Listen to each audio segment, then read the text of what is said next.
quero poder sonhar nesse futuro, porque nesses sertões, nesses rios, nesses igarapés, nessas fazendas e grandes áreas com grandes produções, que esses recursos humanos e esses recursos naturais possam cada vez mais ter conexão com a população que mais precisa, trazer sonho e trazer esperança. E o meu pedido aos senhores e às senhoras é: se envolvam com esse futuro, nas atribuições que os senhores têm, seja na análise do controle, seja na formulação de políticas públicas, seja na legislação e normatização sistêmica do Estado, dos municípios e do país, que cada um de nós possa realmente se conectar com um futuro cada vez melhor para o povo, para essas crianças, para essas mulheres e para esses homens. Tá aí o ministro André Mendonça, do Supremo Tribunal Federal, falando sobre transparência, conversando aí com os gestores públicos, os conselheiros, os técnicos do TCE.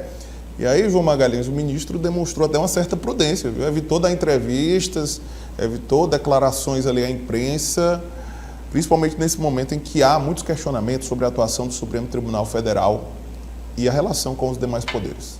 Isso mesmo, Natan. Boa tarde para você, boa tarde ao Ezequiel e a toda a nossa audiência. Eu até elogiei aqui em off a postura do ministro André Mendonça, porque eu acredito que a postura do ministro do Supremo Tribunal Federal tem que ser exatamente essa, de ser prudente. A gente sabe, e aí eu tenho todas as condições de falar, porque sou jornalista, obviamente, é claro que é importante até para o nosso trabalho a questão das entrevistas, mas é bom lembrar que o momento, inclusive, demanda, né, principalmente do judiciário, essa capacidade de atuar de forma discreta, de ser prudente, né? Hoje dá para polemizar diversos assuntos junto ao Supremo Tribunal Federal, inclusive sobre a própria atuação do ministro André Mendonça.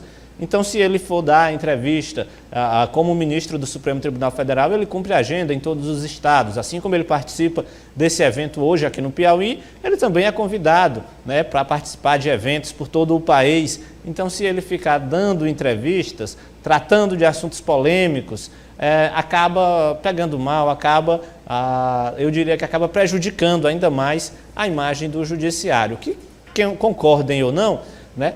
Todo cidadão tem o direito de criticar a atuação do judiciário e eu acredito que boa parte dessas críticas vem exatamente porque nós nos acostumamos nos últimos anos a tratar discussões jurídicas como se fosse um jogo de futebol.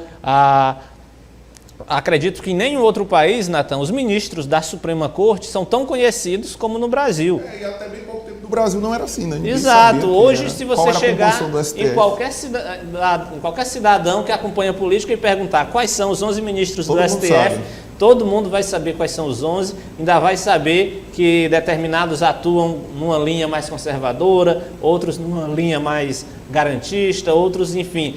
E eu acredito que hoje, né, com as polêmicas, com essa polarização que a gente tem, o judiciário precisa, inclusive, ter a capacidade de refletir sobre a atuação e uma delas, não tenho dúvidas, que passa pela discrição, pela prudência. O ministro que segue em Teresina vai palestrar amanhã, na verdade, não é, Ezequiel? Hoje participou da abertura do evento, amanhã tem a palestra dele na programação do Diálogos pelo Futuro, evento realizado pelo TCE. Isso, exatamente. Hoje ele esteve na abertura, claro, não conversou com a imprensa justamente em razão desses direcionamentos que possui da própria Suprema Corte, mas amanhã ele realmente vai dar essa palestra.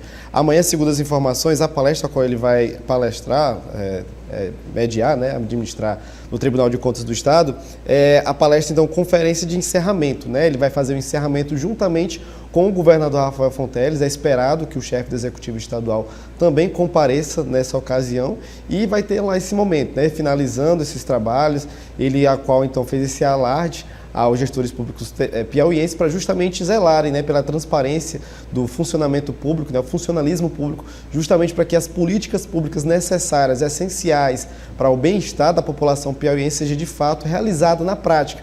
sem qualquer tipo de devaneio ou qualquer tipo de desvio de conduta, justamente em prol do futuro dos piauienses. Então ele participou da abertura hoje e amanhã também participa do encerramento junto com o governador Rafael Fonteles.